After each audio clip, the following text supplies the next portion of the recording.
কি দিনকাল পড়ল রে বাবা, বাপের জন্মে শীতকালে এত বৃষ্টি দেখিনি। মনে হয় মেঘটা যেন ফুটো হয়ে গেছে। কে, বাবলু এলি নাকি? হ্যাঁ বুড়িমা, তা তুমি এই শীতের বৃষ্টিতে বাইরে বসে আছো কেন? কি আর করবো বল, তাই এই শীতে বৃষ্টি হচ্ছে কেন বলতো? কি করে বলি বলো তো, প্রাকৃতিক দুর্যোগ কি কেউ আর আটকাতে পারে? বলছি বাবা, বাঁশ বাগানের পাশে আমার ওই জল জমিটা বিক্রি করে দেব ভাবছি। দেখিস তো কেউ কেনে কিনা। আচ্ছা, বলে দেখবো। তুমি কি দেখতে পাচ্ছ না বৃষ্টি হচ্ছে? এই শীতের বৃষ্টিতে ভিজে গেলে ঠান্ডা লেগে জ্বর হবে। যা যা, তুই বাড়িতে যা, তোর বউ আবার রেগে যাচ্ছে। ও মনি বুড়িমা, চা বানাবো, তুমি কি চা খাবে? তাহলে তোমার জন্য চা বানাবো। না না, আমার জন্য অত কষ্ট করে বানাতে হবে না বাপু, তোর সাথে আমার কথা বলতে ইচ্ছে করে না। তুমি দেখলে মণিবুড়ি একদম সহ্য করে না আমাকে। বাদ দাও না, বয়স হয়েছে, কখন কি মনে হয় তুমি বুড়িমার জন্য চা বানাও, ঠিক খাবে। আচ্ছা, মণিবুড়ি তো আমার কেউ হয় না, পাশাপাশি থাকে, একাই থাকে, কেন যে আমার সাথে এরকম ব্যবহার করে জানি না বাপু।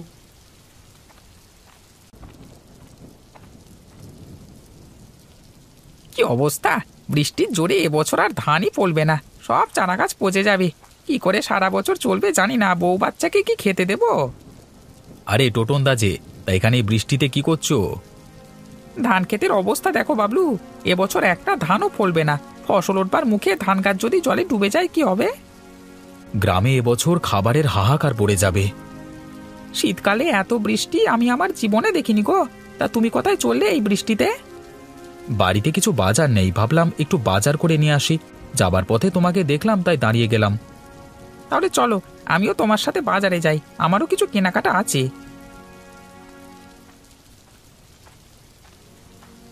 কি ব্যাপার বলো তো টোটন দা, এমনিতে ঠান্ডা, তার উপর বৃষ্টি, তার উপর ঠান্ডা হাওয়া বইছে। কয়েকদিন ধরে যা বৃষ্টি হচ্ছে, এ তো বন্যা হয়ে যাবে। কি আর করা যাবে দিনু, কপালে যা আছে তাই হবে। তাহলে আজকে বিকেলে সবাই আমার বাড়িতে এসো, এই শীতে আর বৃষ্টিতে চায়ের আড্ডা আর তাস খেলা হবে, কি বলো? হ্যাঁ,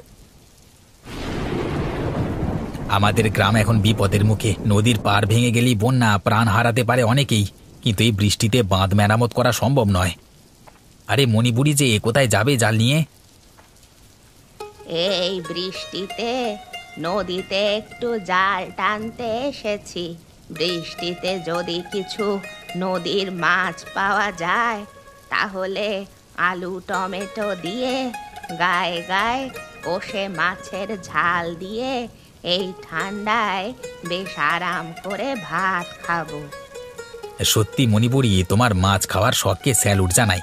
বাঁচবে কিভাবে সেটা আগে দেখো। আরে হরেন, এই মণি বুড়ি এত সহজে মরবে না, 100 বছর পূরণ করেই মরবো। ওপরওয়ালা তোমার সেই ইচ্ছে পূরণ করুক, এটাই প্রার্থনা করি। ও মা, সে কি গো, বন্যা হয়ে গেলে থাকবো কোথায়? সেটাই তো বলছি, মাছ না ধরে এখন পটলা পুঁটলি বেঁধে উঁচু বাড়ি যাদের আছে সেখানে যেতে হবে। হরেন কাকা, গ্রামের দক্ষিণের নদীর বাঁধ ভেঙে গ্রামের ভেতরে জল ঢোকা শুরু হয়েছে, বন্যা কেউ আটকাতে পারবে না। এই তো দেখো, এখানে বাঁধ ভাঙতে আর বেশি বাকি নেই। চলো চলো, সকলকে খবর দিতে হবে, নিরাপদ জায়গায় চলে যেতে হবে। হরে দিনু, হরেন, আমার কি হবে রে? চিন্তা করো না মণিপুরি, তোমাকে ছেড়ে কোথাও যাব না। মা, আমরা কোথায় যাব? বাইরে তো বৃষ্টি হচ্ছে। গ্রামে বন্যা আসছে, ঘরবাড়ি সব ডুবে যাবে। আমাদের ছোট ঘর, এখানে আর থাকা যাবে না মা। হায় হায়, সকলের ঘর ডুবে যাবে মা। নদীর বন্যার জল গ্রামে ঢুকলে ছোট ছোট ঘরগুলো সব ডুবেই যাবে। তাহলে আমরা কোথায় থাকবো? জানি না, দেখি তোর বাবা কোথায় নিয়ে যায়। এই তো বাবা এসে গেছে। কি গো, তোমার গোছগাছ হয়ে গেছে? হ্যাঁ, আমার মোটামুটি সব হয়ে গেছে। শীতের দিনে বন্যা হচ্ছে, ভাবো প্রকৃতির কি খেলা। বাবা, আমরা কোথায় যাব? গ্রামের পশ্চিম দিকে একটা দোতলা স্কুল আছে, পঞ্চায়েত বলেছে ওখানে কিছু গ্রামবাসীদের থাকবার নির্দেশ দিয়েছেন। বন্যা কেন হয় বাবা? অতিরিক্ত বৃষ্টির আর নিম্নচাপের জন্য নদী উত্তাল থাকে, নদীর বাঁধ ভেঙে জল ঢুকে যায়, তাই বন্যা হয়। মা বলেছে আমাদের ঘর নাকি জলে ডুবে যাবে। মা ঠিকই বলেছে, ছোট ছোট ঘর পুরোটা না হলেও অনেকটাই জলে ডুবে যাবে। তাহলে কুকুর, বিড়াল, গরু এদের কি হবে? যে যার মতো নিরাপদ স্থান খুঁজে নেবে। চলো চলো, দেরি করা যাবে না। চলো, তুমি একটা পুঁটুলি নাও।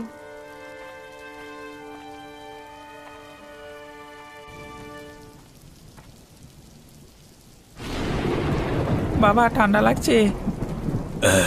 খুব শীত পড়েছে, জমিয়ে ঠান্ডা পড়েছে, কাশিরা হচ্ছে।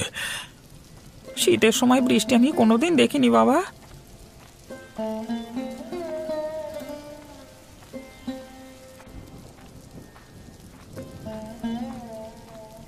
আরে কোথায় আর যাব, গ্রামে দুটো বড় বাড়ি আছে, তারা থাকতে দেবে কি না দেবে সেটা না ভেবে পঞ্চায়েত প্রধান বলল স্কুলে দোতলায় থাকতে। আমাকেও তাই বললো, স্কুলেই যেতে হবে। যেখানেই যাও না কেন খাবার পাবে কি করে? কাকার খাবার নিয়ে চিন্তা। কাকা, এই বন্যায় কি করে বাঁচবো সেটা তো ভাবো, পরে খাবারের কথা হবে। খিদে পেলে চন্দনা বৃষ্টির জল খাবে শুধু। মা, সেখানে রান্না করবে তুমি? কি করে রান্না হবে সেখানে? স্কুলে অনেক লোক আশ্রয় নেবে, খাবার পাওয়া যাবে না। তাহলে খিদে পেলে কি করব? তাহলে তো ওখানে কিছুই খাবার পাওয়া যাবে না, তাই না? প্রধানকে বলো, বন্যার সময় গ্রামের মানুষ খাবে কি? প্রধান তো আমাদের রক্ষাকর্তা। এই দুর্যোগের দিনে কেউ কারণ নয় কাকা, নিজের প্রাণ নিজেদেরকেই রক্ষা করতে হবে। আচ্ছা কাকা, তুমি এর আগে কখনো বন্যা দেখেছো? আমি তখন খুব ছোট, ওই 4 কি 5 বছর হবে। তখন একবার নদীর জল গ্রামে ঢুকে বন্যা হয়েছিল, প্রায় ঘরবাড়ি জলের তলায় তলিয়ে গিয়েছিল। মা, বন্যা কোথায়? এখনো আসছে না তো? বোকা মেয়ে, বন্যা না হলেই মঙ্গল, আর তুই বন্যা দেখতে ইচ্ছে প্রকাশ করছিস?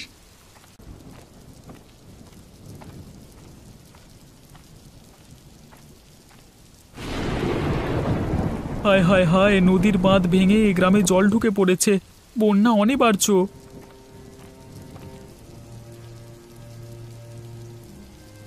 ও মণিপুরি, কি করছো গো? বন্যা আসছে বুড়িমা, পালাও পালাও। বল দিনু, কি হয়েছে? আরে বুড়িমা, বন্যা আসছে, বন্যা তোমাকে সহ তোমার ঘরবাড়ি সব ভাসিয়ে নিয়ে যাবে, অন্য কোথাও চলে যাও। সব বাজে কথা। বন্যা হয়েছিল অনেক বছর আগে, তোদের তখন জন্মই হয়নি। এই সামান্য বৃষ্টিতে বাঁধ যদি ভেঙে যায়, গ্রামে একটু না হয় জল ঢুকবে, তাতে এত ভয়ের কি আছে? হ্যাঁ, ঠিক আছে, তুমি তোমার ঘরে থাকো, আমি যাই, বউ বাচ্চাকে বাঁচাতে হবে, ওদের স্কুল ঘরে তুলতে হবে।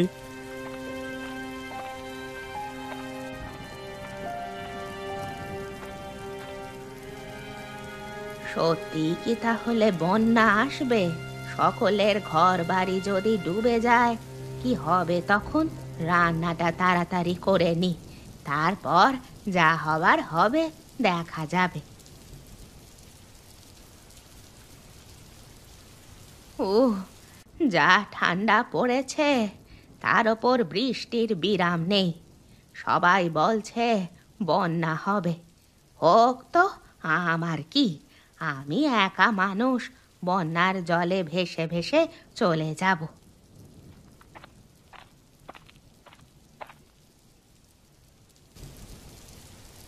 বুড়িমা, ও বুড়িমা, বুড়িমা। কে রে, এই ঠান্ডায় ডাকিস? বুড়িমা, আমি কণিকা, একটু দরজা খোলো।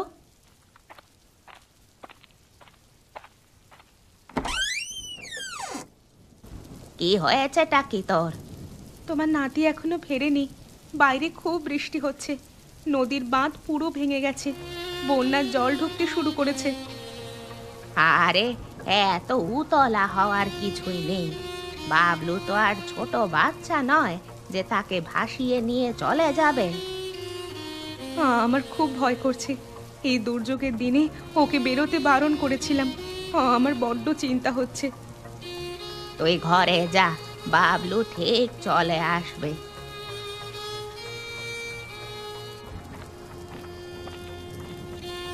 বুড়িমা, বুড়িমা বাইরে এসো, বন্যার জল বেয়ে আসছে। তোমার বাইরে অনেকটাই জল জমে গেছে। সে কি রে, কই কই দেখি তো।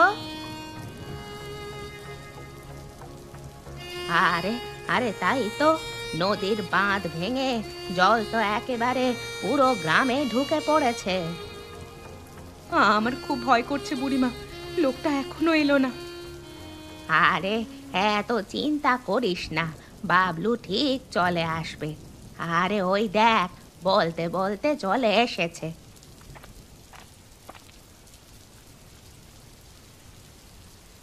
কোথায় ছিলে এতক্ষণ? ভীষণ চিন্তায় ছিলাম আমি। বুড়িমা, তুমি তোমার জিনিসপত্র নিয়ে আমার বাড়িতে চলে এসো, তাড়াতাড়ি এসো। হ্যাঁ বুড়িমা, চলে এসো। আমাদের বাড়ির দোতলাতে চলে যাব, তাও একটু উঁচুতে আছে। হ্যাঁ, তাই তোমার বাড়িতেই আশ্রয় নিই চলো, আর উপায় নেই।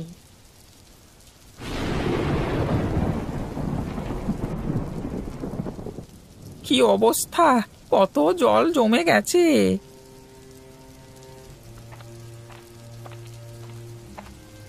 কিরে টোটন, কি করছিস সেখানে ঠান্ডায় দাঁড়িয়ে দাঁড়িয়ে? অরেন্দা দেখো, পরপর কত বন্যার জল বাড়ছে। হ্যাঁ, কি যে হবে, কত বাড়িঘর ডুবে যাবে, হাহাকার পড়ে যাবে, চাষের ফসল সব শেষ। কি গো, তোমরা এখানে কি করছো অন্ধকারে? কয়েকটা মোমবাতি এনেছিলাম, এখানে তোমরা বসে গল্প করো। টোটন দেখ দেখ, বউ কাকে বলে, কখন কোনটা করতে হবে বউ ছাড়া কেউই পারবে না। কতবার বলেছি বিয়ে কর বিয়ে কর, শুনলি না তো আমার কথা। হ্যাঁ হ্যাঁ টোটন ভাই, এবার একটা বিয়ে করো, অনেক বয়স হয়ে গেল। এই দাঁড়াও টোটন দা, একটা ভালো মেয়ে আছে, বিয়ে করবে? কার কথা বলছো? আরে আমাদের পাড়ায় সুলেখা দি আছে না? কে সুলেখা? আরে তোমাদের পরিচিতি, নিত্যানন্দ দাস স্ত্রী। ও হ্যাঁ হ্যাঁ। সুলেখার পিস্তুতো বোন মলিনা আছে, দেখতে ভালো, পড়াশোনাও আছে মোটামুটি। টোটনদার সাথে বেশ মানাবে কিন্তু। ঠিক বলেছো, তাহলে কথা বলো তুমি। জানোই তো বাবা অসুস্থ, এই অবস্থায় বিয়ে করাটা ঠিক হবে না। তুমি থামো তো, কাকার সেবা করবে মেনকা, খুব ভালো মেয়ে। বাপরে, কত জল বেড়ে গেছে দেখো, আমাদের ঘরে জল ঢুকে একাকার হয়ে গেছে। শুধু তোমাদের, সকলের ঘর ডুবে গেছে গো। তোমরা গল্প করো, আমি চন্দনাকে একটু মুড়ি খেতে দিই, তোমাদের জন্যও আনছি।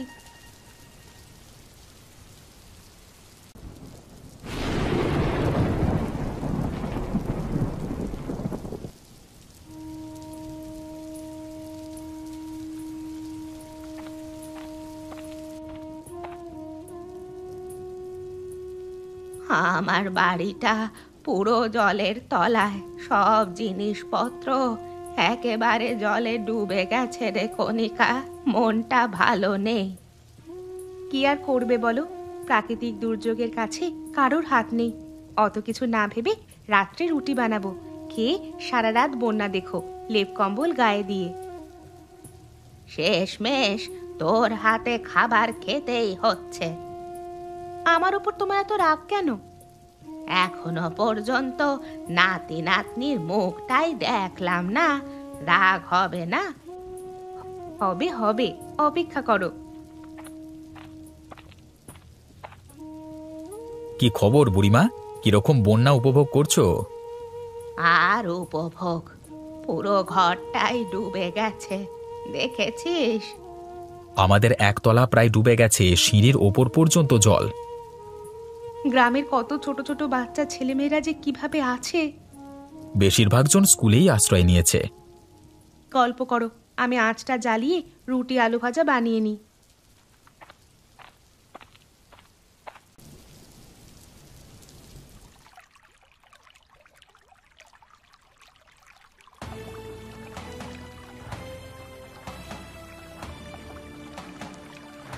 আরে আরে, তুমি এভাবে দৌড়চ্ছ কেন?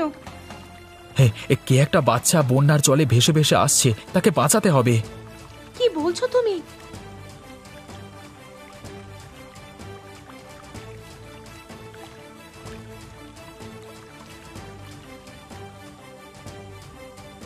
তুমি হরেন্দার মেয়ে না? হ্যাঁ কাকু, তুই এভাবে ভেসে এলি কি করে? আমি সকালে বন্যা দেখতে একটু জলে নেমেছিলাম, ঢেউ এসে আমাকে ভাসিয়ে নিয়ে গেল। হ্যাঁ করছি। তুই এভাবে জলে নেমে গিয়েছিলিস কেন? জানিস না বন্যা হয়েছে? কাকিমা, আমি জলে নামিনি, একটুখানি জলে হাত দিয়েছিলাম, পা ফসকে জলে পড়ে গেছি। আরে তোর বাবা মা তোকে জলে নামতে দিল কেন? লক্ষ্য রাখতে পারে না? মা বকা দেবে বলে আমি লুকিয়ে লুকিয়ে নেমেছিলাম।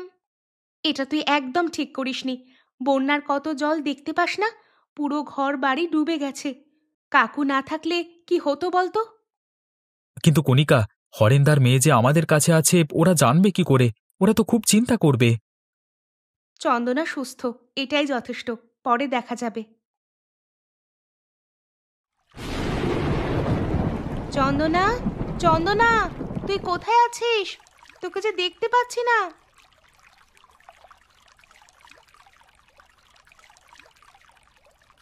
শুনছো, চন্দনাকে খুঁজে পাচ্ছি না। তুমি কোথাও দেখেছো? ও তো সকাল সকাল ঘুম থেকে উঠে বারান্দা দিয়ে বন্যার জল দেখছিল।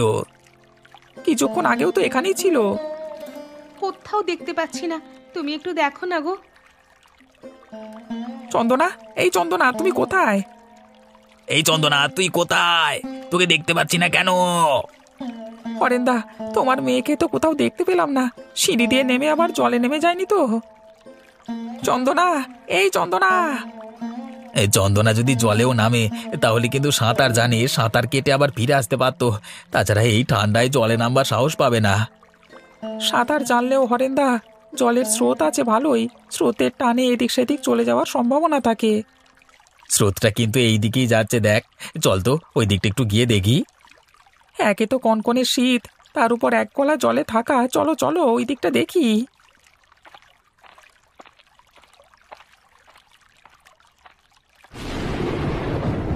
উফ, কি ঠান্ডা! ঠান্ডায় জমে গেলাম।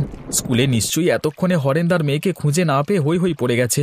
আমাদের বাড়িতে আছে এটা না জানালে হরেন্দার বৌদি তাদের মেয়েকে দেখতে না পেয়ে পাগল হয়ে যাবে। চন্দনা, এই চন্দনা। এই চন্দনা, কোথায় তুই? চন্দনা! হরেন্দার মতো গলা বলে মনে হচ্ছে। একটু এগিয়ে দেখি তো ব্যাপারটা কি।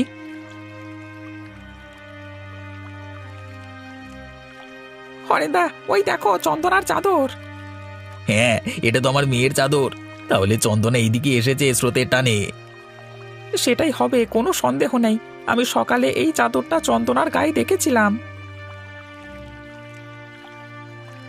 কি ব্যাপার, তোমরা এক গলা বন্যার এই ঠান্ডা জলে কোথায় যাবে? আরে বাবলু, সকাল থেকে আমার মেয়ে চন্দনাকে খুঁজে পাচ্ছি না। এই দেখ, এখানেও চাদরটা পাওয়া গেছে। এত ঠান্ডায় একটা ছোট মেয়ে কখনো জলে নামতে পারে? আমরা সকাল থেকে পুরো স্কুলে খুঁজেছি, কোথাও পাইনি। সেই জন্যই তো আমরা জলে নেমে খুঁজতে বেরিয়েছি। হরেন্দা, এইভাবে দায়িত্ব জ্ঞানহীন কাজ করবে না। যে কোনো দিন বিপদ ঘটতে পারে। আজকে চন্দনা সাঁতার জানতো বলে স্রোতে ভেসে ভেসে চলে আসতে পেরেছে। যে কোনো সময় বিপদ ঘটে যেতে পারে। চন্দনাকে আমি আমার ঘরের উপর থেকে জানালা দিয়ে দেখতে পাই ও জলে ভেসে ভেসে আসছে। কোনো রকমে ওকে জল থেকে তুলে আমার বাড়িতে রেখেছি। বাবলু, তোকে যে আমি কি বলে ধন্যবাদ দেব বুঝতে পারছি না। আমার অনেক বড় ভুল হয়ে গেছে, অনেক শিক্ষা পেয়েছি। তুমি আমার মেয়ের জীবন বাঁচিয়েছো। সৃষ্টিকর্তা তোমার অনেক মঙ্গল করুক, অনেক ভালো করুক। ঠিক আছে হরেন্দা, টোটন, তোমরা তাহলে স্কুলে ফিরে যাও। কষ্ট করে আমি বাড়ি ফিরে যাই। বন্যার জল কমলে তোমার মেয়েকে নিয়ে যেও। ততক্ষণ তোমার মেয়ে আমার বাড়িতে সুস্থ থাকবে, চিন্তা করো না। আর বৌদিকে বলবে টেনশন না করতে। হ্যাঁ, আমাদের কাছে ঠিক থাকবে তোমার মেয়ে। হ্যাঁ হ্যাঁ, সেটাই ভালো। চন্দনাকে এই এক গলা জলে কি করে নিয়ে যাব? তার থেকে বাবলু তার বাড়িতে আছে, সেটাই নিরাপদ। বৌদি আছে, চিন্তার নেই তো। চলো চলো চলো।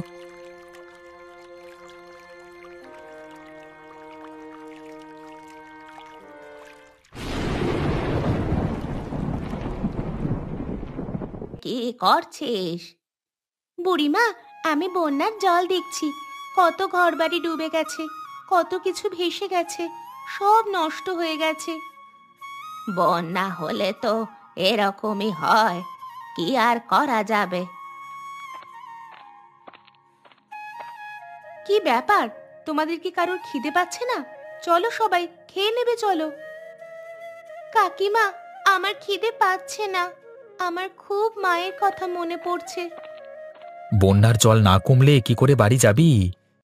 জানো কাকু, আমার সব বইপত্র, খাতা আর আমি কিছু ছবি এঁকেছিলাম, সব বোধহয় জলে ভেসে গেছে। কি আর করবি বল, আবার নতুন করে সব করতে হবে। খেয়ে নিবি চল, না হলে শরীর খারাপ করবে। ভীষণ শীত পড়েছে। বুড়িমা চলো, তোমরা সবাই খেয়ে নেবে। আলু সেদ্ধ ডাল করেছি, বুদ্ধি করে কয়লার উনুন, চাল ডাল ওপরে তুলে নিয়েছিলাম, না হলে কেউ খেতেই পেতাম না। মন খারাপ করো না, বন্যার জল কমে গেলে আবার সবাই বাড়ি ফিরবে, তখন তুমি তোমার বাবা মার কাছে চলে যাবে, তাই না? ঠিক আছে, চলো কাকিমা, খাবার দেবে চলো।